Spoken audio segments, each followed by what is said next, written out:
సంపదలు రెండు రకాలుగా ఉంటాయి. ఒకటి మెటీరియలిస్టిక్ ప్రాపర్టీస్, అంటే భౌతికమైనటువంటి సంపదలు, అంటే డబ్బు, పొలాలు, బంగారాలు, ఇవన్నీ, ఈ ఆస్తులన్నీ, ఇటువంటివన్నీ, ఉపకరణాలు, వస్తువులు, విషయాలతో కూడినవి అన్నీ కూడా మెటీరియలిస్టిక్ ప్రాపర్టీస్ అంటే సంపదలు. ఈ భౌతిక జీవితంలో బ్రతకడానికి ఉపయోగపడతాయి, కొంతవరకు తప్పకుండా అవసరమే. రెండవ సంపద మనిషికి ఇంటలెక్చువల్ ప్రాపర్టీ, అంటే జ్ఞానము, తెలివి, మేధాశక్తి. ఇది నువ్వు ఎలా బ్రతుకుతున్నావో నీకు తెలియజేస్తుంది, ఎందుకు బ్రతుకుతున్నావో తెలియజేస్తుంది, ఎందుకు బతకాలో, ఎలా బ్రతకాలో కరెక్ట్గా చెబుతుంది. ఇంటలెక్చువల్ ప్రాపర్టీ అనే జ్ఞానము అంటారు ఆధ్యాత్మికతలో.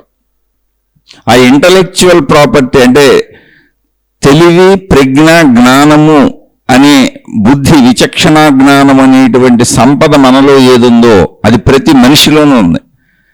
ఆ నిజమైనటువంటి సంపదను ఉపయోగించుకున్నవాడు మెటీరియలిస్టిక్ ప్రాపర్టీస్ అంటే భౌతికమైన సంపదలు తక్కువ ఉన్నా కూడా చాలా సంతృప్తిగా, హాయిగా, ఆనందంగా, సంతోషంగా ఉంటాడు. ఐశ్వర్యము అంటే అది నిజమైన ఐశ్వర్యము నీ జ్ఞాన సంపద.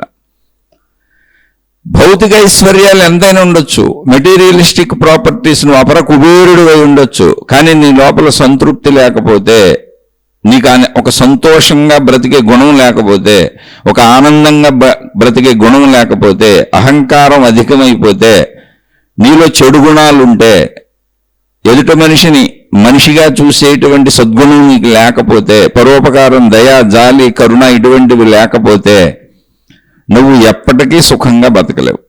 మెటీరియలిస్టిక్ ప్రాపర్టీస్ ఎంతున్నా అవి అవసరమే బ్రతకడానికి. భౌతిక సంపదలు అవసరమే, కానీ అవి తగుమాత్రంగా చాలు. మనిషికి భౌతిక సంపదల కంటే ఎక్కువ కావలసింది ఇంటలెక్చువల్ ప్రాపర్టీ. అది పుట్టుకతోనే మనిషిలో సృష్టి కూర్చిపెట్టింది. భగవంతుడు మనిషిని అలాగే సృష్టి చేశాడు. కాబట్టి మన రియలిస్టిక్ అంటే నిజమైనటువంటి మన సంపద మనలో ఉన్న ప్రజ్ఞ, తెలివి. దానిని సరిగ్గా ఉపయోగించుకుని తృప్తిగా ఉండటం నేర్చుకుంటే మనను మించిన అదృష్టవంతుడు లేడు, సుఖవంతుడు లేడు. మన ఇల్లు, మన జీవితం స్వర్గముగా మారుతుంది.